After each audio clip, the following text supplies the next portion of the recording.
I have to run through this safety brief that I must read out to you. You've all been provided with hard hats.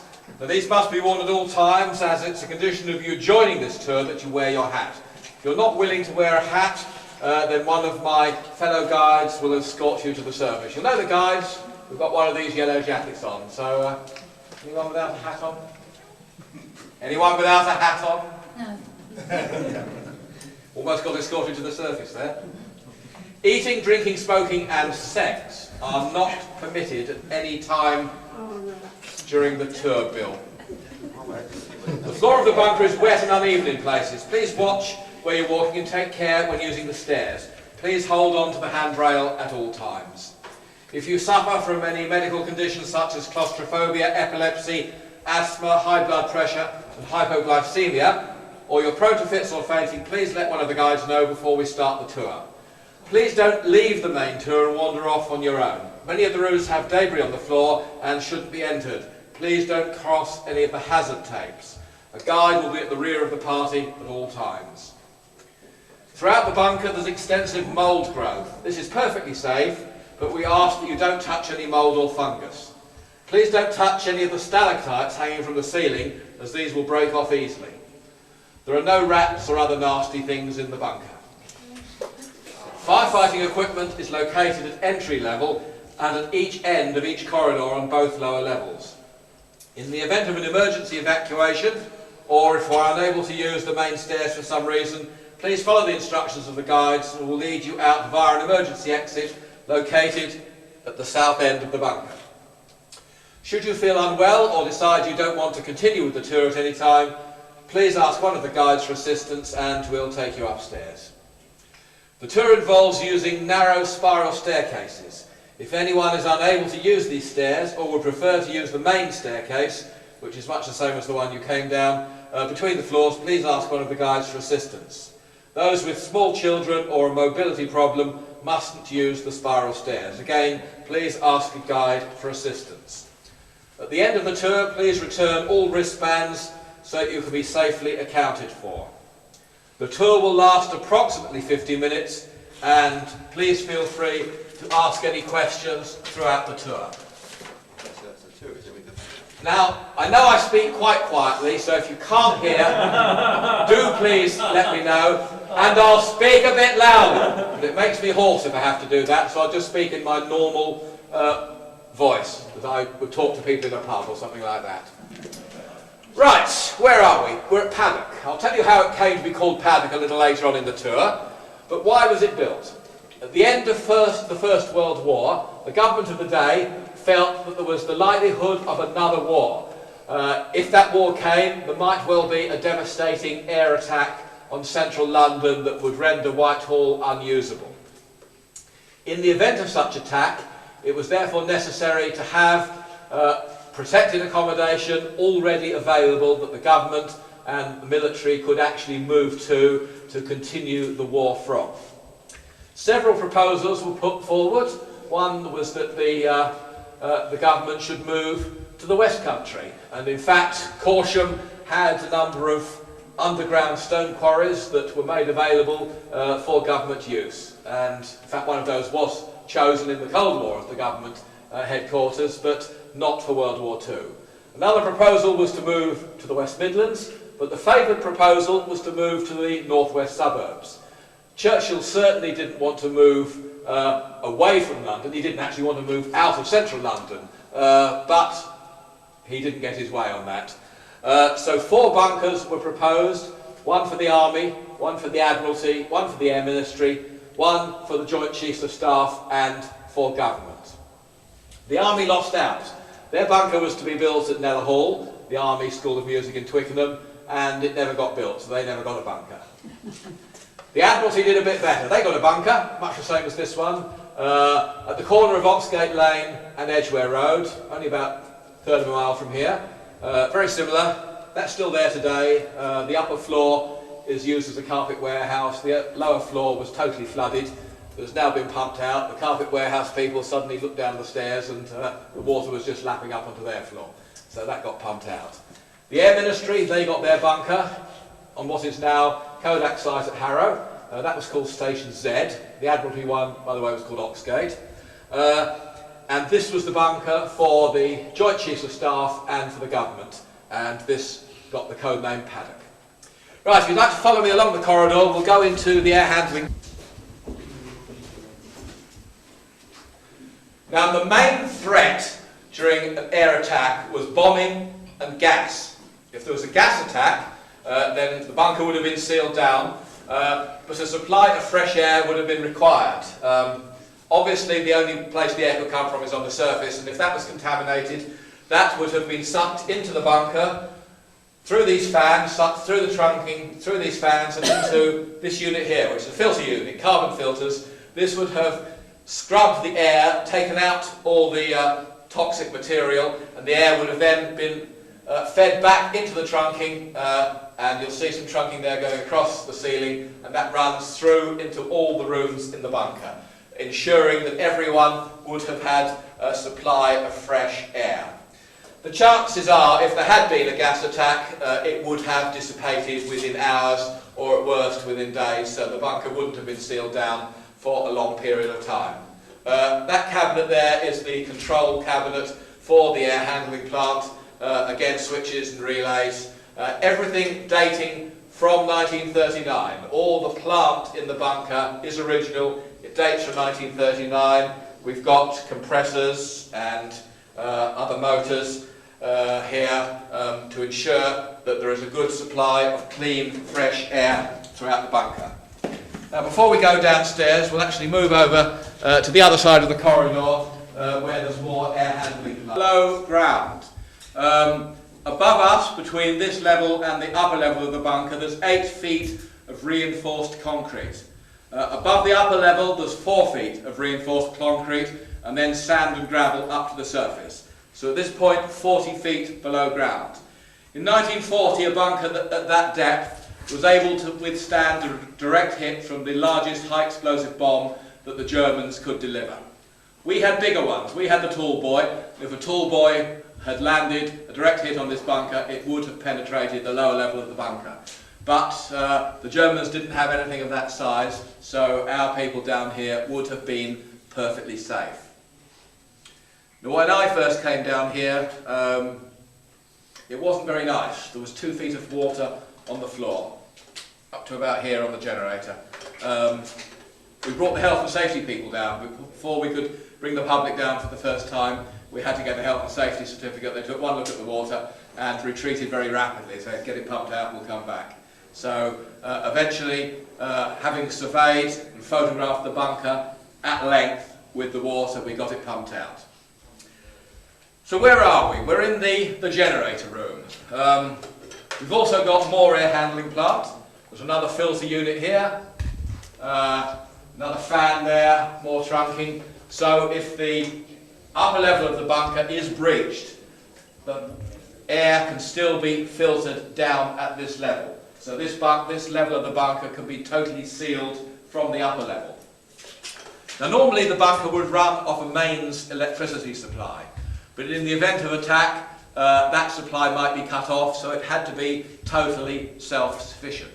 So it needed its own generator to run the air handling plant, to run the lighting. Heating wasn't required. There'd be a lot of warm bodies in here, and they would have generated enough heat, so they didn't have any heating in the bunker. So it didn't actually have to do a lot. The telephone exchange ran from batteries, so it was really just supplying the air handling plant and the lighting and some electrical equipment. So we've got a fairly small diesel generator here. Who's feeling quite strong? He is. You are, right. See if you can start it up. I had it going this morning. There's the handle. Yeah. So well, I started it this morning. It's not that. Solid. Well, it was all right this morning.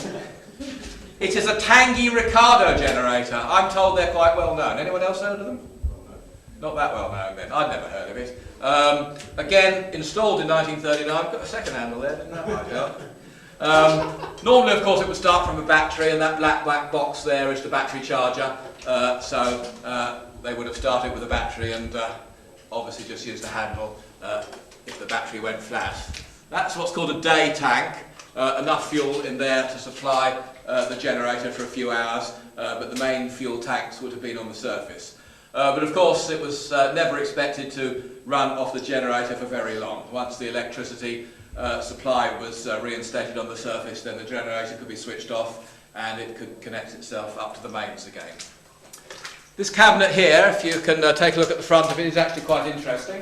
This is the main control cabinet for the generator, and you can see all the dials, all the controls, again, all original, dating back to 1939. Right, we've looked at the military control room, and it's the biggest room in the bunker. I think it's quite impressive, but judge for yourself when you come and see it.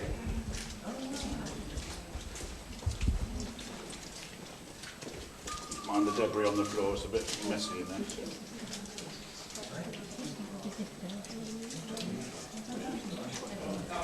Mind the debris on the floor through there, it's a bit yucky.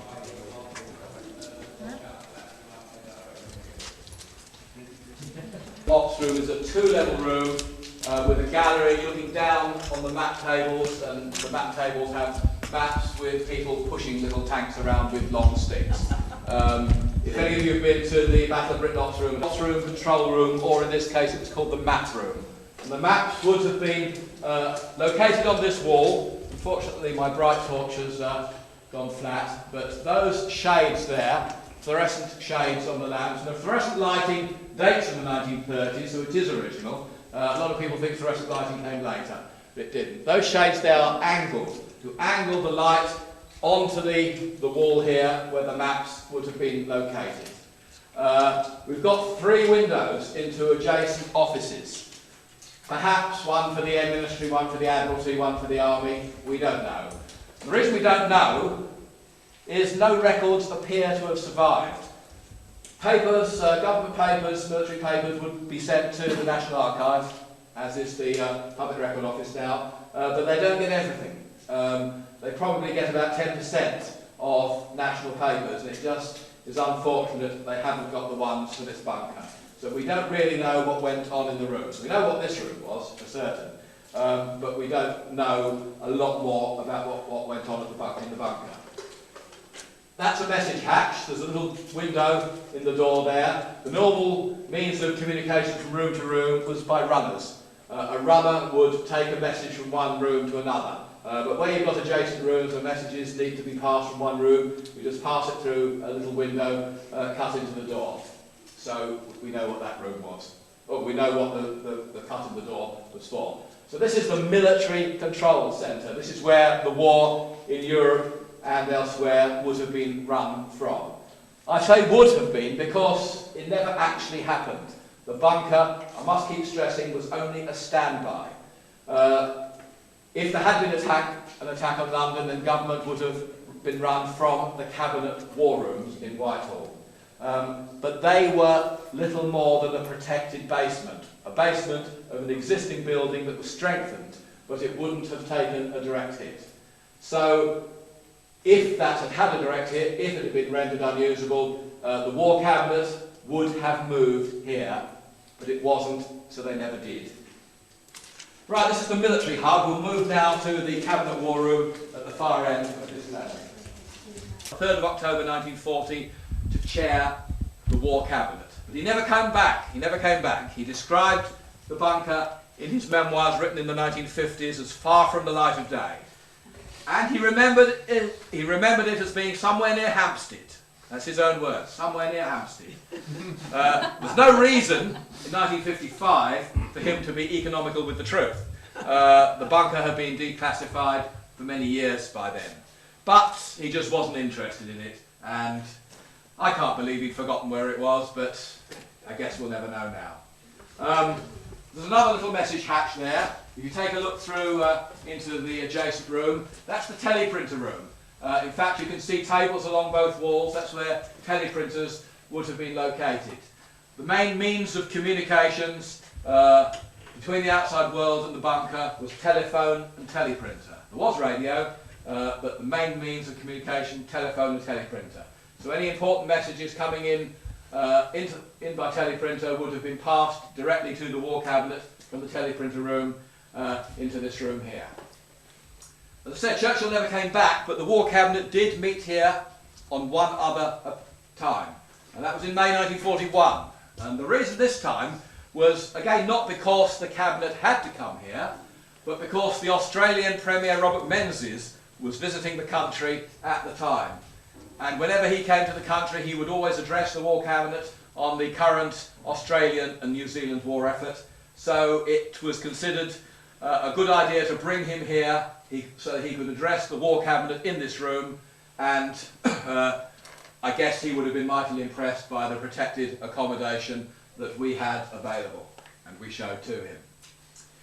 As I said, it wasn't Churchill who chaired the meeting, it was chaired by the Lord Privy Seal, Clement Attlee, and we were privileged to bring Attlee's grandson, the present Lord Attlee, here about 6-7 years ago. He'd heard that the bunker had been opened up to the public, had a lot of publicity when we opened it up for the first time, and he contacted us and asked if he could visit, and we said no. No, we didn't say no, we said yes, sorry. And we went and picked him up from the House of Lords and brought him here, and he spent 2 hours touring the bunker, and he was genuinely very interested in the place that his grandfather had come to chair that war cabinet in 1941. Did Attlee mention it in his memoirs? I need to check that. I should check that. I can't say. I hope he did, because it must have been an important time for him, and he wouldn't have been to other bunkers because the Cabinet War Room isn't a bunker. So I hope he did mention it. Right, we'll take a look at a little room. Can I ask you not to come in the room that they decided to come here, because the Post Office Research Station opened in the mid-20s, so they had an existing site, but construction didn't actually start until 1939. I think it started before the war started, but it was, they moved along quite speedily. There are 2 emergency exits. You've got the main exit from the bunker, or the entrance to the bunker, which you came down when you came in. There's an emergency exit which we can still use at the far end, which comes out in someone's garden. So we don't like to use it unless we have to. And there's another emergency exit there, but that's now been filled. If you look through that doorway, there's a wall behind the wall, it's just backfilled up to the surface. So unfortunately that can't be used anymore. Right, we're going to take a look at the communications wine rack. We've got a clever bit here. Anyone else? Nostalgia exchange. Oh, we've got another clever bit. My dad was involved. Have we got more to come in? This is what's called a main distribution frame, or MDF, and it is basically a telephone exchange. Not a wine rack. Churchill might have preferred a wine rack, but no. And if you come around the other side of it, it's a bit more obvious what it is. We've got a lot of relays here, which are basically just switches. And if you look at some of the wording on here, 100 PRS to MDF sub-basement, 100 pairs of cables to the MDF, another one of these in the sub-basement downstairs. So there's a smaller one of these downstairs, and that particular batch of switches lines from here down to the sub-basement. And we've got another 100 pairs there. Right down here are the letters CWR. Anyone know what that stands for?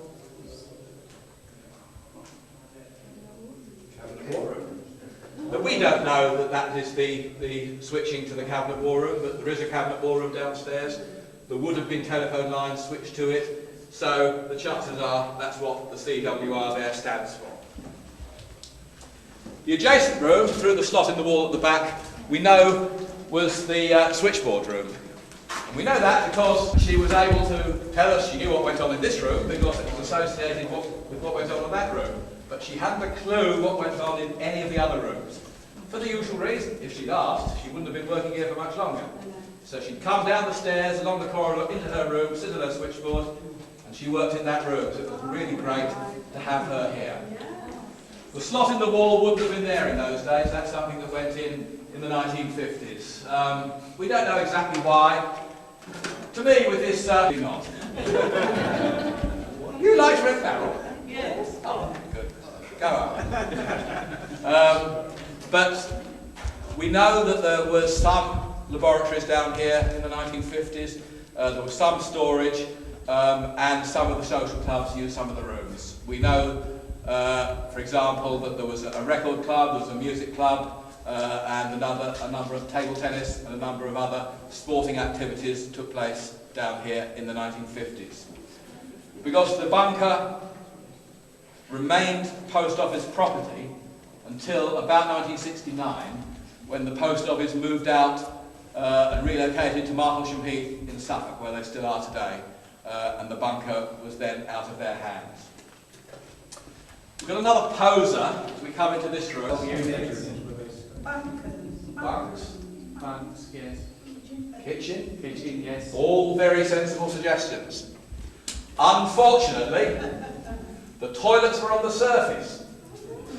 On the surface block, which is most unfortunate. If the bunker is sealed down, you can't get up to the toilets, so it's a matter of using the fire buckets, or probably Churchill had a chemical Elson toilet that he could have used, but their commitment to Brent Council.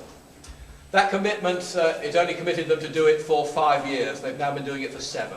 So it's actually costing them money for no return to open up at the bunker. So, it's very nice that they've agreed to carry on doing that. Couple of little things before we go out. Some strange floor numbering. Floor 28 there, upstairs. That's the upper floor of the bunker. So this is floor 27, and you'll see a sign there pointing to floor 26, which is the lower floor. That kind of suggests there's 25 floors that we haven't seen yet, which are further down.